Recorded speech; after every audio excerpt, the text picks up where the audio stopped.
Good evening. Health authorities have... These vehicles may or may not have mechanical... It will be a trial within a trial. Louise Neimer at the Ontario... The city does have a bylaw that requires...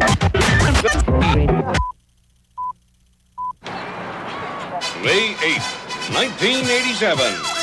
This is Toronto. Hitting back. Heart stops. And Canada on parade. CityPulse with Gord Martineau. G. Betty and the CityPulse news team bring you Toronto's View. Good evening. More angry words about Harbourfront tonight, a development a lot of people are saying is a design disaster. Our political specialist Colin Braun was down at the waterfront today. Colin, what's happening down there?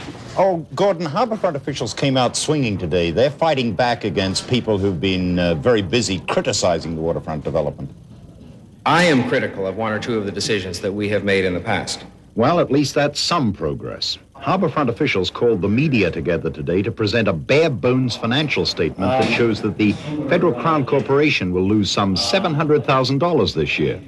But still none of the nitty-gritty of the economics that force 30-story towers into a park setting. The minute the Government of Canada says to us that we should release the documents having regard to any of our developments on this site, we would be more than delighted to make them available to you. Then some curious contradictions. Harbourfront has made much of its claim that it's not a drain on the taxpayers. It's a $12 million a year institution, and it's charged with and will succeed in operating in this year without a cent of operating grant from any level of government. There are some specific projects in the cultural area where traditionally the funding comes from the different levels of government.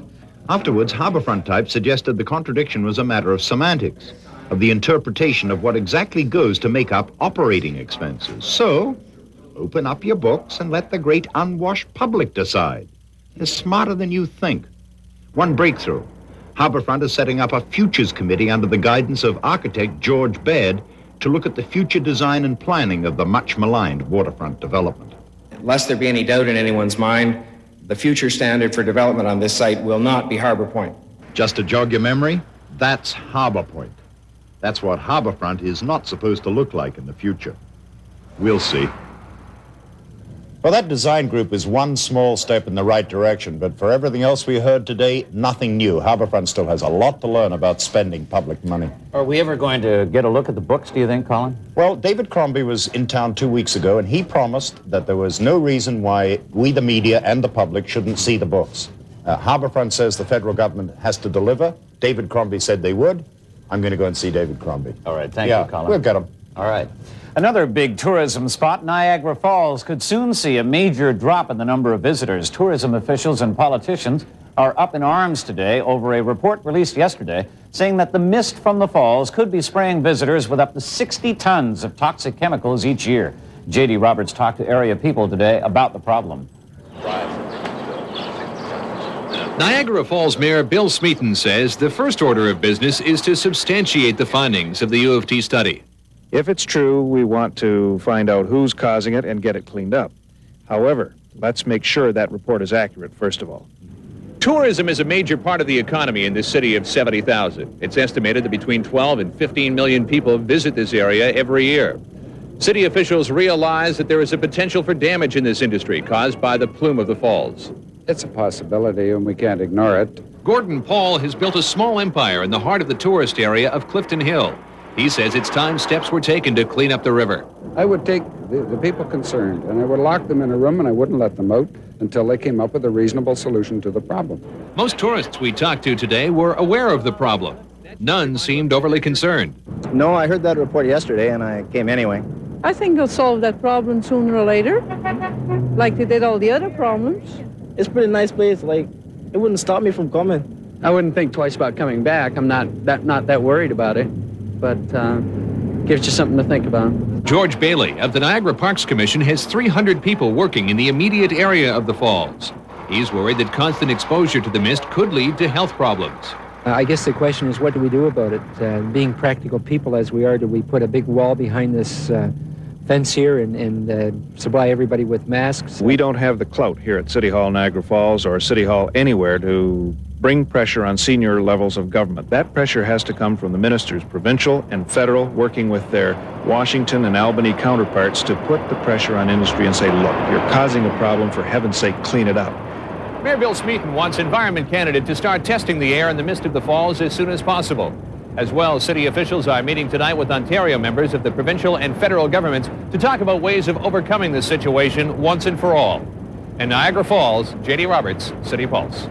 And pollution, the focus of a news conference held this afternoon along the banks of the Don River. With the slogan, Let the River Live, the Ontario Greens promoted their second annual Don River Walk. It goes off tomorrow at 1 in the afternoon. Don't do it. Don't drink the Don River water. We can no longer put our chemicals and our household toxic waste into the water. When you put it in the water, it does not go away. There is a closed water system on this planet, and if you put something in, the water keeps getting worse and worse. Also present today, Sarah Miller from the group Stop Contaminating Our Waterfront. She said it'll take a 10-year concerted effort by all levels of government before our rivers are safe and pollution-free. The RCMP is calling on Ottawa to protect 10 Portuguese immigrants who are in Canada illegally. They apparently were duped by a so-called immigration consultant accused of making some $600,000 in profit. Here's Jeff Ansell. As many as 200 Portuguese people now in this country are believed to have paid this man, João Roxas dos Santos, up to $4,000 each to obtain visas to Canada, something they could have done on their own for free. Lawyer Richard Borax represents 10 of those illegals who have come forward to tell their story about how they were promised landed immigrant status and more once they arrived in Canada. They came here believing that they'd be welcomed bona fide at the airport, accommodation would be arranged, work would be arranged, and the process would somehow be legalized. But it wasn't, and the men became frightened. And on this street in the city of York is the so-called safe house, where the 10 men hid at various times in fear of arrest and deportation. They were brought here directly from the airport and were told that for another $600, they'd be given social insurance numbers. They were concerned that a shakedown was developing for money, and they couldn't see an end in sight to the shakedown. So they went to the RCMP, who, according to the Toronto Star, are lobbying for the men to be allowed to stay in Canada in exchange for testifying in a court case that might result. In Toronto's Portuguese community today, I met several people who know João Roxas dos Santos from when he used to own a car dealership on College before he declared bankruptcy and moved back to Portugal. Are you surprised by what you hear about Santos? No, not at all. Because I knew a long time ago he was doing that. Many in Metro's 170,000-strong Portuguese community are upset at news of this immigration consultant scam. It's not good for the people who are here because we are established and we are good citizens and good Canadians, and I think that's too bad. Lawyer Borax, whose 10 clients are lying low, hopes to hear within a week or two whether the men will be allowed to stay. Jeff Ansell, CityPulse. And people coming to Canada looking for work seem to be having some success. The national rate of unemployment fell significantly last month, down a third of a point to 9.3%. That's the lowest level in more than 5 years. On a city-by-city basis, Toronto had the lowest jobless rate, 4.5%. The deaths of 2 men found in a Dunn Avenue apartment do not appear to be murder tonight. Police say they suspect the abuse of bitters and other substances in the men's deaths. That and more tonight from our crime specialist, Mark Daly. Police are awaiting further forensic tests on the remains of 59-year-old Robert McCourt and another man found dead in McCourt's 12th floor apartment at 245 Dunn Avenue yesterday. Police found bitters bottles and other things strewn around inside apartment 1209. In fact, it's still sealed off by the police because they may have to investigate further inside should there be a coroner's inquest after the lab tests. Bitters, a stomach elixir with a high alcohol content, is available in many variety stores. It's cheap and can be deadly in large quantities. Gary Brennan is a foot patrolman at the Parkdale Police Mini Station.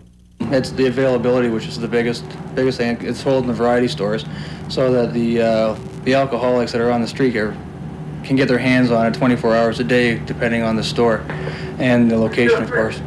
A shelf full of dead soldiers testifies to the Parkdale problem, and Gary says 3 regulars on his beat have died on the stuff in the past year.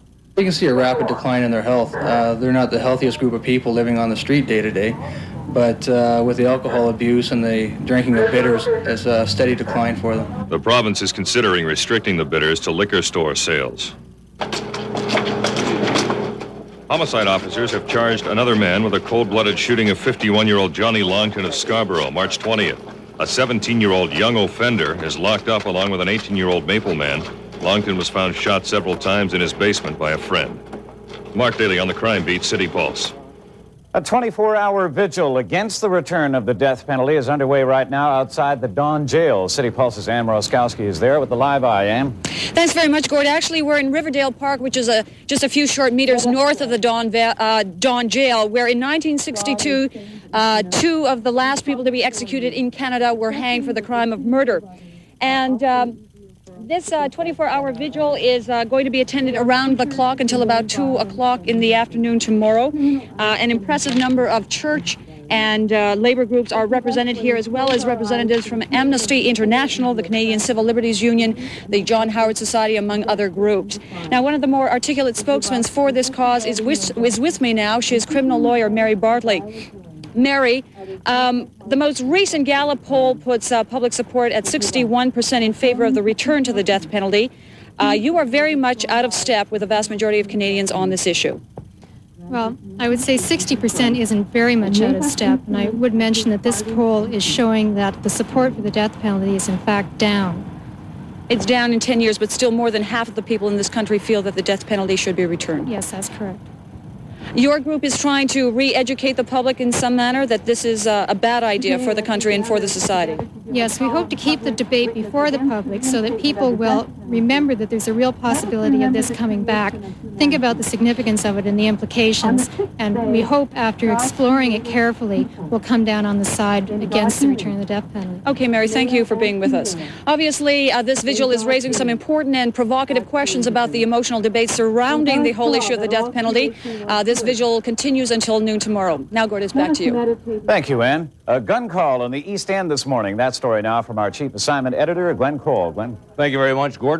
Metro Police ETF were called out early this morning after a report of a man with a rifle in an apartment at 223 River. The area was sealed off, and police received information that 2 other persons were also in the apartment, and a large cache of weapons also was inside. After some negotiation, a man was taken into custody and transported to 51 Division for questioning. He was later released without charges, but the weapons, which were part of a legal collection, were seized and will be kept until the man is in a better frame of mind. And Toronto Fire responded to a blaze in behind 666 Lansdowne this morning. It was a garage fire, and the fire spread to 2 others. Firefighters made quick work of the blaze. $1,500 damage had been done. The cause of that blaze was careless smoking. And we have good news for the weekend. There will not be a blizzard. With finer tuned details, live down on Queen Street and environment specialist David Onley. Thanks very much, Glenn. We're in for a cool and clear evening tonight as we get down to a low of around 7 degrees. Tomorrow looks great, really sunny with cloudy periods and a high of 23. You may have noticed that I'm wearing a carnation, and so are many other people on City Pulse this evening. It's all a part of the Multiple Sclerosis Carnation Day campaign. Now, multiple sclerosis is the most common disease of the central nervous system for young Canadians. There is no known cause, nor is there a cure, at least at this point. So you can help out doing your part by wearing a carnation and making a donation. Right now, let's take an early look at entertainment as we go into Much Music and John Burgess. John? Thank you, David. Coming up on entertainment, Broadway musicals in Beijing and North York. Here's an early look at sports. Oh, we've got the Oilers evening things up with the Red Wings, and from Scarborough, some flamboyant flag football. Back to you, Gord. Thanks, Howie. Next on City Pulse at 6, Senator Gary Hart calls it quits.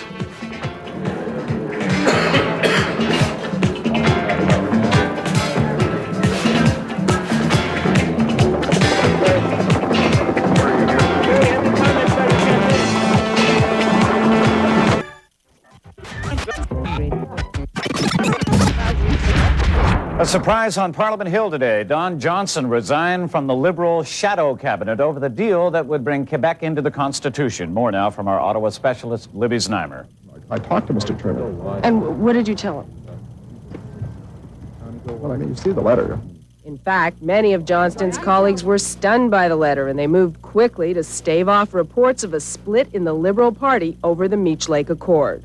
I don't think that there is great division. I think there is a great deal of concern, parts of it. At the same time, we recognize that it's important to have Quebec as part of the constitutional arrangements. Johnston is a veteran Montreal MP and former cabinet minister who ran against Turner for the Liberal leadership. He's close to former Prime Minister Pierre Trudeau, who opposes any special status for Quebec, and he's an advocate of strong central government. I say to myself, does that mean effectively that we can have just a checkerboard of programs right across this country, never able to have the kind of guaranteed annual income that I personally feel very strongly about? Johnston's resignation comes after he and Turner apparently disagreed on how the Liberals should vote on the Meech Lake Agreement when it is debated next Monday. After the accord was signed last week, Turner supported it with some reservation. That put him squarely in the middle of colleagues who oppose it and those who support it wholeheartedly. But in general, I don't see anything to be upset about. Senior Liberals I talked to say they have not talked to Pierre Trudeau about this. Quebec and the Constitution is an issue the former Prime Minister felt very passionately about. And the big question now is, will this controversy be enough to bring him out of retirement to try to influence his party and the Canadian people?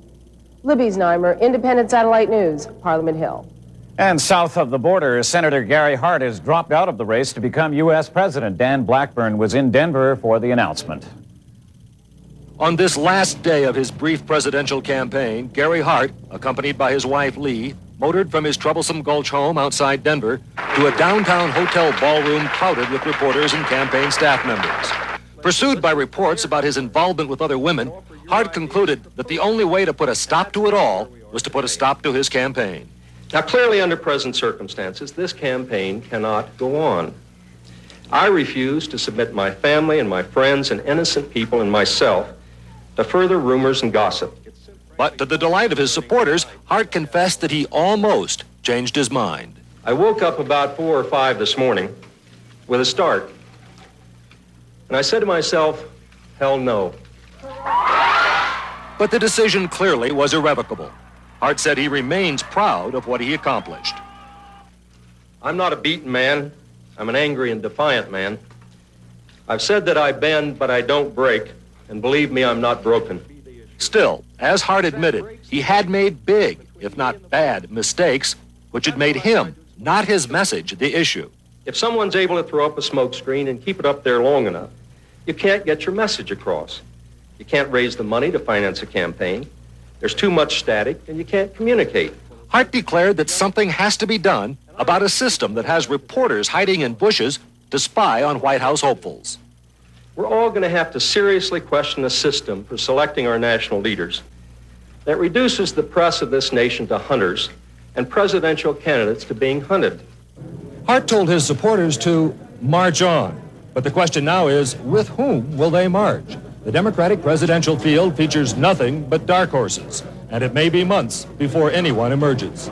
Dan Blackburn, NBC News, Denver. There's some good money to be made in franchising, and our money specialist Peter Silverman says if you're interested, he's found a good place to start. It's the International Week of Retailing Services show on this week at the Automotive Building. We do a complete training program. But we feel 10 days, 2 weeks that we can have you in fine shape to take over the store. Franchising, the way thousands of Canadians are getting into a business of their own. And from small beginnings, franchising is now very big bucks. How big is franchising in Canada? Estimates are that it's a $60 billion a year operation. And in 1987, this year, over 50% of all retail sales will be through franchises. Franchising is growing at a rate of approximately 25% per year. Franchising outgrows Canada's gross national product and all retail sales by twice as much. Canadians love franchises. Why? Yes. Why is it so successful in Canada? I think it's successful because it suits our nature. It's a way to ensure success as much as possible. Franchisees can expect a success rate of over 80% as compared to a under 20% success rate for independents, given the same circumstances. Why am I here? I think franchising is the way of the future, and I'm here to take a look. I've got a little bit of cash to spend, and I'm looking for a franchise to put it into. The average annual turnover of franchise in Canada is between $3 to $4 million, but it can cost you up to $500,000 to even $1 million to get into the business. My husband and I are looking at starting a business, starting out on our own, and just seeing what the options are. Dave, how am I looking?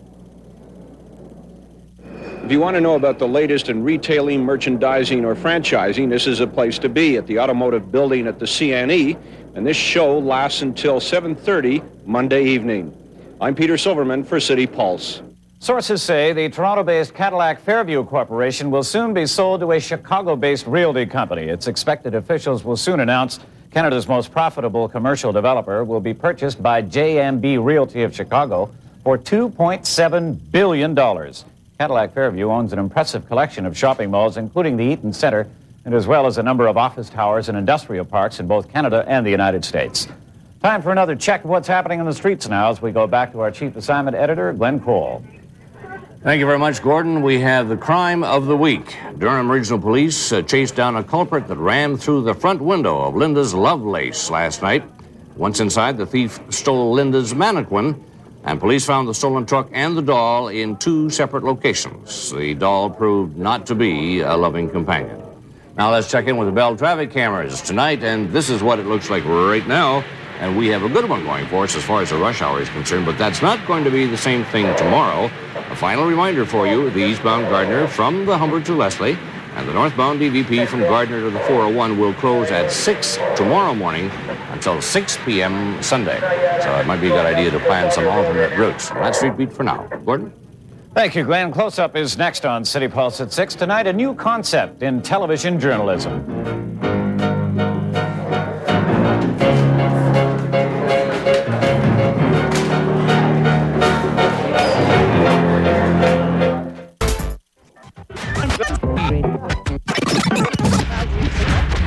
On Close-Up tonight, the conclusion of 299, the 5-part news serial on our new home here at 299 Queen Street West. Tonight, Greg Rist explains our very distinctive style of broadcast journalism.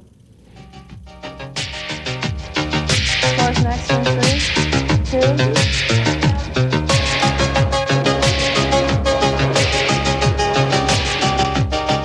2. Walk into any television station and you'll find a room like this, the studio. The one here at City TV is fairly typical. It has lights, it has cameras, and back here, a fairly typical anchor desk for the action. 3, 2. Good afternoon. I'm Mark Daly, live from our new home on Queen Street West. Making news this hour at 2. But walk into 299, you won't find a traditional studio. The whole building is the studio, something President Moses Naimer refers to as the living movie. The living movie is a three-dimensional, participatory, and interactive experience. And so our attitude is if we can reach out, if we can create a palpable connection with our viewers, we will have a better bind with that viewer. They are there. Got your spot all marked out, Gordon. We're all set for you to anchor as we hit a new milestone in television information. The new approach to delivering the news here will have to do with digging the information out as it happens and as it arrives, as opposed to perpetuating this idea that there's a desk, it's the anchor, it delivers the last word of perceived truth. These are some of the stories we're working on today for City Pulse at 6. Going to BTR 30 the next in 6, 5, 4, 3, 2, 1. Up ahead, Kim Clark tells me on Rock Flash we have some footage from the Boston Music Awards. What's it like working in basically a whole building that's a studio? Well, in some ways it can seem very stressful because there's never an on and off time. You're always on. As you can see now, I'm not going to do it everything's rolling. too complete. But in another way, it takes the pressure off. I mean, you're working all the time, and the fact that so much of this is live, it comes and it goes, and you just keep plowing ahead.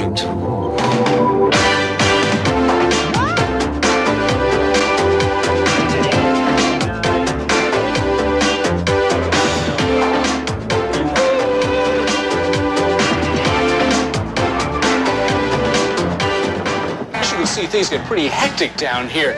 But an average video lasts about 4.5 minutes. That gives them a little bit of time to blow off some steam. Mr. Director of VTR 2 in 3, 2, 1. Hit it, girls.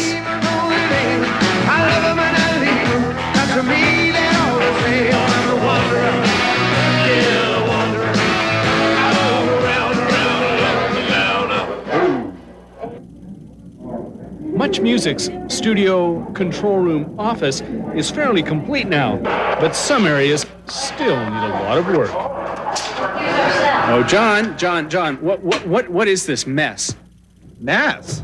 Craig, this is the city line set, the backbone of the station. How dare you call it a mess? And where's it going? Well, we're not sure, but for now we're going to have the set in that corner until we move to the orientation room, which will be the permanent city line set. And the orientation room is where the public tours of Chumcity will start from. We don't want to keep all this technology secret and hidden. And you'll notice we have a studio audience. Why don't you all come down here? Have a seat. The building is very, very heavily wired. There's probably more wiring in here than in the American Embassy in Moscow. That's how much is in here. Don't try to book any tours just yet, though. It'll still take another 6 months before a house is ready for visitors. Up here, this is where all the writers are going to be.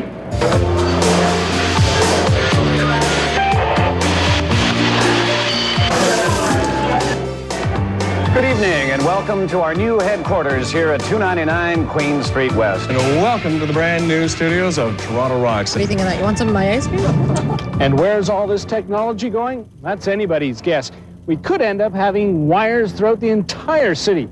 We already have the eyes of Toronto. And cameras, well, they're getting smaller and lighter all the time.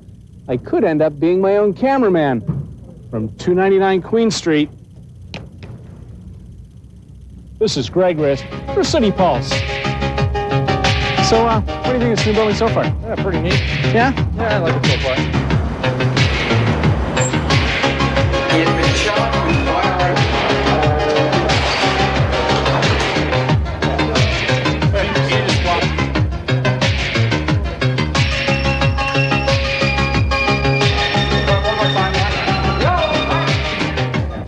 With me now is Mr. Alan Waters, the president of Chum Limited, which of course owns City TV. Good evening, Chief. Hi, Gordon. Good to have you with us. I don't like that Mr. you call me. Why don't you just call me Alan Waters? All right, will do. That's what I've been calling you for years anyway. Right. This is quite a technological feat we've accomplished here. It certainly is. This is the first time I've really seen it in operation that is on the scene. I've seen it on television, and it looked great on television. It even looks more exciting when you're here. It was a long road getting here, but we're here, and we're just delighted with everybody who works in the building. It's just singing the praises of the place. Anybody I've talked to seems to be very enthused about it. I can only say, Gordon, that on a numerous occasions that I visited the building when it was under construction or being brought up to date, I went away depressed. It looked like a real rat's nest at one point, I suppose. It looked too big, and nothing seemed to be happening, but it has happened, and I'm very pleased and proud of the building. Now, I know at one point Chum Limited was looking around at an alternate site, perhaps erecting its own building on another site in the downtown area, but you couldn't gotten any better than this. I mean, you've got an historic building in the heart of the city. Oh, that's right. We looked, our executive committee, Fred Surratt and Moses and Jerry Grafstein, myself, we looked for about 3 years. And we actually finally bought a piece of property on River Street, and we're going to build. But this one came up at the last minute. I actually think it was Dennis Fitzgerald and a gentleman from Royal Trust that turned it up. And I think it's much better than being on River Street. Well, we thank you very much for taking the time to come down here tonight. And again, we're just delighted with the building. That's great. Nice to be here, Gordon. Thank you. Straight ahead, the weekend weather story with David Onley. What's the verdict, David? Well, Gord, it looks like we're in for a great weekend. I'll be back in 2 minutes with the complete forecast, including a look at Mother's Day. Stay tuned. I'll be right back. Well, just like a top has been tightened. I'm John Burgess, and coming up on entertainment, applause, applause. I'm alive, so alive. Now, our CityPulse news test. What was the national unemployment rate last month? If you know the answer, call us at 870-7716. Tonight's first 25 callers win tickets to the City TV premiere screening of Ishtar.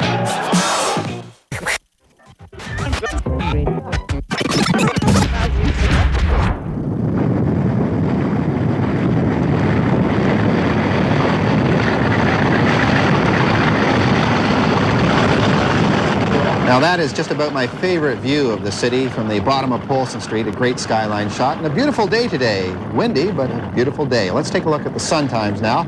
Sun rose at 6:01 and will set at 8:28, and that gives us 14 hours and 27 minutes of daylight. Today we got up to 19 degrees Celsius. The norm's around 17, and the record high was 32, set in 1936. The overnight low tonight, 7 degrees Celsius. The norm's around 5. And the record low was -2, set in 1842. Let's take a look at present conditions as we leave Polson Street and head out to Queen Street West. Present temperature, 18 degrees Celsius or 64 Fahrenheit. The winds are from the west-northwest at 28 kilometers an hour, but they're gusting to 41 kilometers an hour. The barometer is falling from 101.7. The relative humidity is 31%, and the pollution count today, the highest of the week, at 10, but anything below 32 is considered acceptable. Let's go up to our satellite picture for today, and what we're going to see is a fair amount of cloud cover really over the entire province, except for the area just around us, around southwestern Ontario. And we're expecting a low pressure area up near the northwest part of the province to give us some cloud cover throughout the day off and on tomorrow, but what it's primarily going to do is give us very warm temperatures, certainly for this time of year, as we'll be getting up to a high of 23 degrees Celsius. Let's go to our Southern Ontario Teledon temperature graphics right now, and we can see that tonight is going to be a relatively mild night throughout all of southwestern Ontario. Very consistent temperatures, really differing only by 2 degrees all the way from Windsor up north to Muskoka. A pleasant evening indeed. And for tomorrow, take a look at these temperatures. 26 in Windsor, 24 in London and Niagara Falls, 23 in Simcoe and Toronto, and 22 in Peterborough and Muskoka. Now that low pressure area is going to be giving considerable cloud cover up to cottage country areas, but should be working its way past Metro Toronto and past most of southwestern Toronto, most southwestern Ontario for tomorrow, giving us a fairly clear day with scattered clouds here and there. A high of 23 for tomorrow, or 73 in the Fahrenheit scale. For Sunday, Mother's Day, we're expecting things to start off cloudy, but then clear out somewhat as we get up to a high of 18 degrees. So it looks like a fairly nice day for Mother's Day. For Monday, partly sunny, a high of 21. Tuesday, some clouds and 18. Wednesday, partly sunny and 16 degrees. Let's do a recap right now. We'll take a look at the skyline. The overnight low tonight, 7 degrees Celsius, or 45 Fahrenheit under partly cloudy skies. At 8 a.m., the temperature will be 12 degrees, and then during the day, under partly cloudy skies, we'll be going up to a high of 23 degrees Celsius, and that's 73 on the Fahrenheit scale. That's the forecast, Gord. Back to you. Thank you, David. Friday night is provincial lottery night. You could be $500,000 richer if you have the winning number, and it is 363-1812. That number again for $500,000, 363-1812.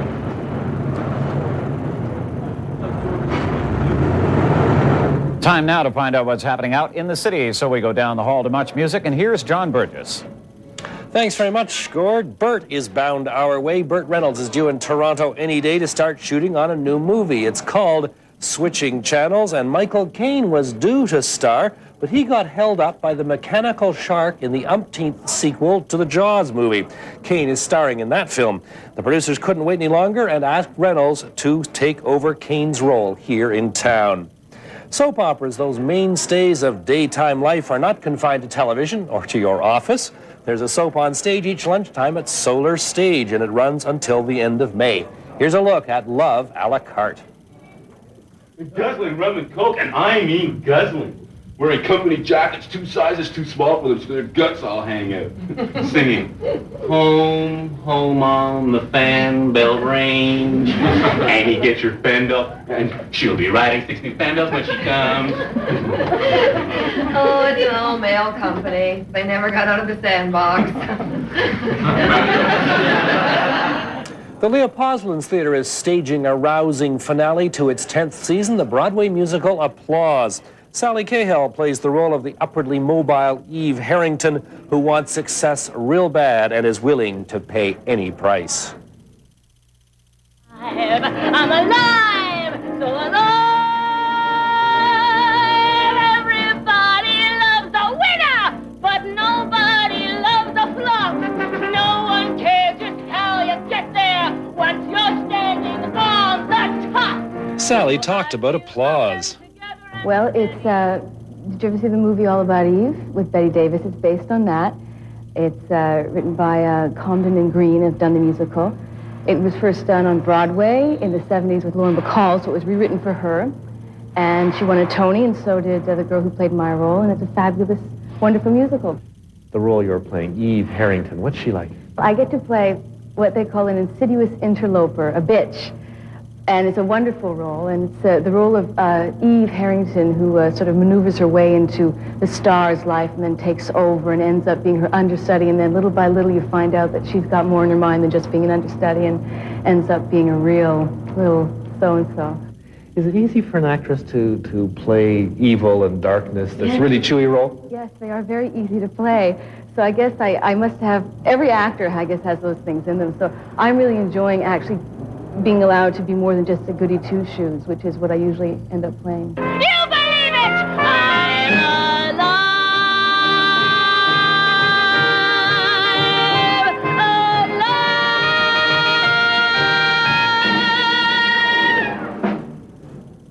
In China tonight, Beijing has become River City. The show The Music Man is the first American musical staged in the People's Republic. As NBC's Keith Miller found out, the name of the production may be changed, but the message is the same. It is an all-American musical performed by an all-Chinese cast attempting to stay in step with the rhythm of life in a small town in Iowa. In Beijing, it is called The Musical Instrument Peddler. The Music Man, as we know it, is the first American musical production to take the stage in China. Getting it there has not been easy. Stage direction is often ignored because the cast doesn't speak English. The Chinese, talented in dance, opera, and drama, have never attempted to combine all three on stage. I don't know what is taking so long. Why don't they just do it? Director George White sometimes has to struggle to bridge the divide between Chinese and American approaches to entertainment. I'm trying to get as close to a really socket to an American musical as I can possibly do. In Beijing, some officials complain that Chinese artists should be performing more Chinese operas. The concern will not stop the curtain from going up. The show will go on, but its success will be difficult to judge, since Chinese audiences unfamiliar with musicals are also unaccustomed to applauding. Keith Miller, NBC News. And finally, if you want to see the Dustin Hoffman, Warren Beatty comedy Ishtar for free, you can see it at City TV's exclusive For Your Eyes Only preview next Wednesday. All you have to do is to be one of 25 winners of our nightly news test, and you can join me at the preview screening. I promise not to tell my joke, and the movie's supposed to be quite funny. That's entertainment, Gord. All right, thank you, John. We're standing by for sports and Howie when we come back.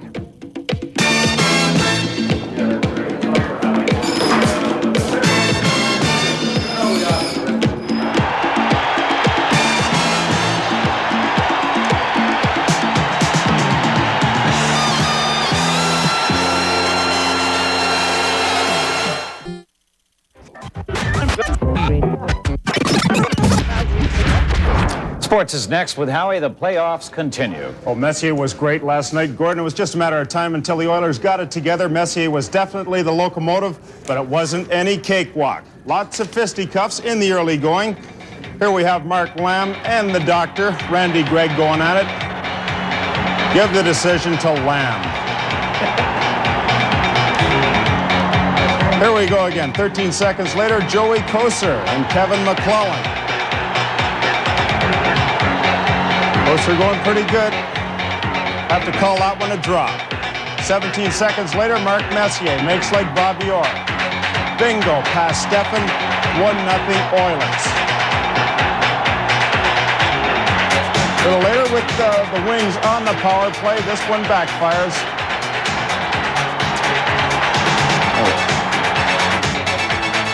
Bob Probert scored from Iserman. Here comes Messier, 2 minutes left. Beats Steffen, 3-1 Oilers.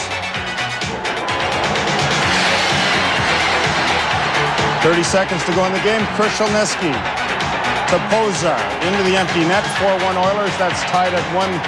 Game 3 tomorrow night in Detroit. The Jays are down in Texas on the weekend. Things haven't been too rosy, and trade talks are rampant. So it was off to the ballpark for Salzburg. Mike Sharperson. All of a sudden, everybody's starting to talk. Mike Sharperson is going and somebody else is coming. Is that true? Mm-hmm. I think what brings Sharperson to the front is he's not hitting like he has in the past, especially in AAA, but when you mix in the fact that maybe he's given some questionable defense at times, that magnifies the problem as well. But, I mean, you look at the club, and I think the top player has 12 RBIs. That's a fairly low number for 25 games into the season. So would it be fair to say that the club is not ready to give up on Mike Sharperson? Well, you know, he's a battler-type player. He's, as we all know, not a flashy player, but certainly his record over the last 3 years is a good one. He's hit well, very consistently, and I think he's got to be given a little more opportunity yet. The question everybody speaks of, Dave, Steve, and the arm. How is it now? I talked to Dave this week in Kansas City. There's absolutely nothing wrong with his arm. In fact, he's getting a little testy, being continually asked about it, but he feels fine physically. It's just a matter of location, and certainly his stuff is there. And I know he's working diligently at getting better performance. Okay. How much longer can the team wait for him to find the proper location? Well, certainly we're not ready to give up on him either. We've come a long way with him. He bounced back last year after a slow start, and I know both Jimmy and Al Widmar are confident he's going to do it again. On the high school scene, there's a flag football team that I've been hearing an awful lot about lately.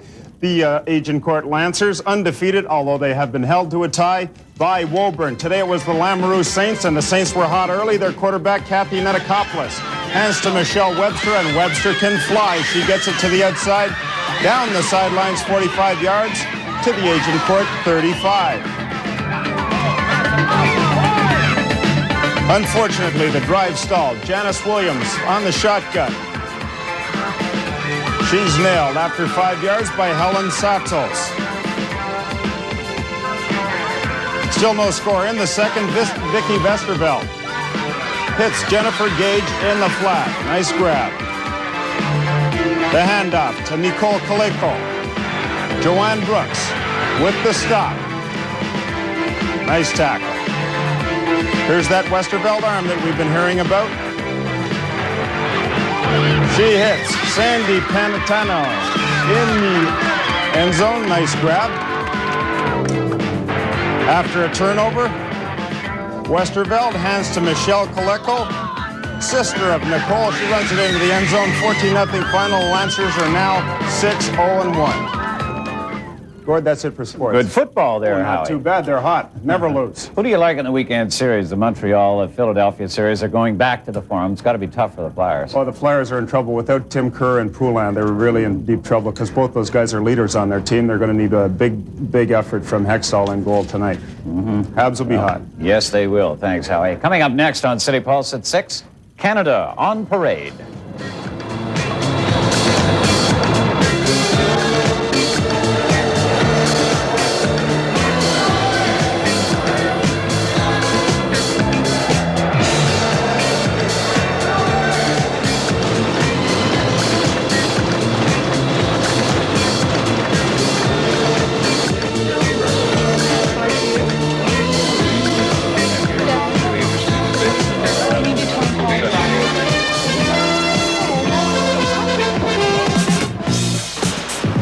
Our CityPulse news test answer: the national unemployment rate last month was 9.3%. Tonight's 25 winners received tickets to the City TV premiere, Ishtar.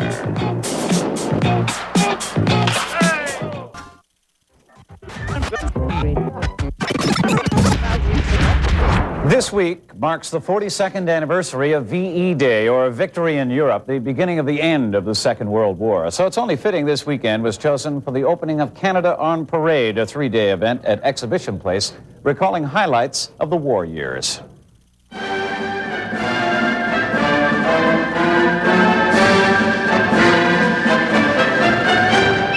This is the Army, Mr. Joe. And this is Canada on Parade. The organizers are hoping that 25,000 veterans and their families will visit the close to 100 exhibits that take a nostalgic look at World War II. For most of us, The Great Escape was a great movie, but it did have some basis in reality. Just how much of it was factual? A portion of it was factual, Greg. A lot of it was for the American viewers. You've got to make a good story. Now, Steve McQueen had that great motorcycle chase. That never happened in the real Great Escape. No one stole an aircraft. 76 men did escape from Stalag Luft 3. Chances are if I joined the Air Force back then, I would have trained on a unit like this, a Bristol Bolingbroke. 40 years have taken their toll, and this one is in bad need of restoration. Now, if you want to talk about high tech, this unit has a range of 30 miles. It can pick up stations from around the world. It's 40 years old, and it still works. We'll meet again. What was the camaraderie like at that time? Oh, great. It was a good life. We all worked together because you had to live together. You had your good times and your bad times, of course. The whole squadron was basically on a first-name basis, with the result that we still have a very strong organization. Tip Top Tailor, April 1942. There's all sorts of nostalgic clothing on display also. And for you veterans who say your stuff doesn't quite fit anymore, apparently it's the wool. It shrinks a lot, just the shrinking. From the Coliseum, this is Greg Rist for CityPulse. Our final check now on what's happening in the streets as we go back once again to our chief assignment editor, Glenn Cole. Thank you very much, Gordon. Mississauga firefighters, along with Brampton and Milton fire departments, are dealing with numerous brush fires that extend along the tracks from Derry Road in Trafalgar for at least a couple of miles. There's no serious danger, just a lot of smoke and burned up grass. Now for what's on CityPulse tonight, here's Thalia. Thanks, Glenn. On CityPulse tonight at 10, we'll check in again on that vigil against the death penalty. And we'll have highlights of the kickoff to Canada on Parade, a celebration of World War II veterans. Dame Vera Lynn will sing those songs she's made so famous. We'll have these stories and much more on CityPulse tonight at 10. Now for a final look at the weather, live out to Queen Street and environment specialist David Onley. Thalia, it's going to be cool and clear tonight, a low of 7 degrees. Tomorrow, sunny with cloudy periods and a high of 23. Gord, back to you. Thank you, David. That's CityPulse for tonight. Thalia Shuras has the next tonight at 10. Until then, thanks for tuning in. Have a good weekend. Good night.